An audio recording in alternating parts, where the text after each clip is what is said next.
الله يسعد صباحكم. اليوم جاي شرب لي كاسة شاي على البحر وأعمل سيران من الصبح على ميناء السخيفني في مدينة لاهاي دنهاخ. هلا أرجيكم البحر والإطلالة الحلوة كتير. هذا البحر قدامي، هاي السخيفني، شايفين البحر والإطلالة الحلوة. أنا هلا على شاطئ البحر، بدنا نشرب لنا كاسة شاي على المكان الحلو والإطلالة الحلوة كتير.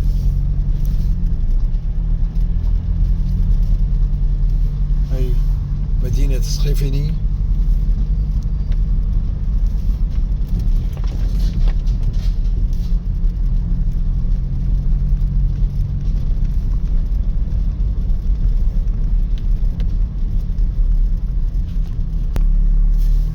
هاي الشاطئ السخيفني من الطرف الثاني.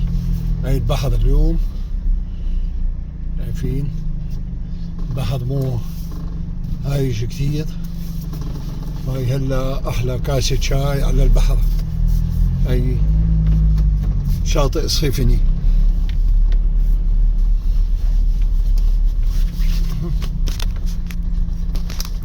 هاي الشاطئ على يميني، هون كأن الفوتي ممنوعة.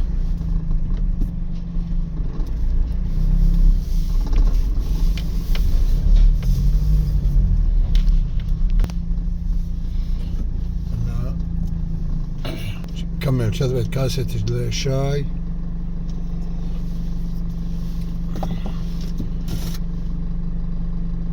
أحلى جلسة صباحية على شاطئ سخيفني. الجو بارد كتير برا، بس كتير الجو حلو. الله يسعد صباحكم، واتمنى من كل من عم يتابع على القناة هي انه يضع لايك ويعمل اشتراك بالقناة لتزيد عدد الغوالي بالقناة، وصوركم كل شيء حلو. يعني اي مكان عم اروح بحاول اشارككم فيه وشارككم المناظر الحلوة. فليش ما تعمل اشتراك بالقناة وتعمل لايك؟ اهم شيء انه تشتركوا بالقناة ليزيد عدد الغوالي بالقناة هي.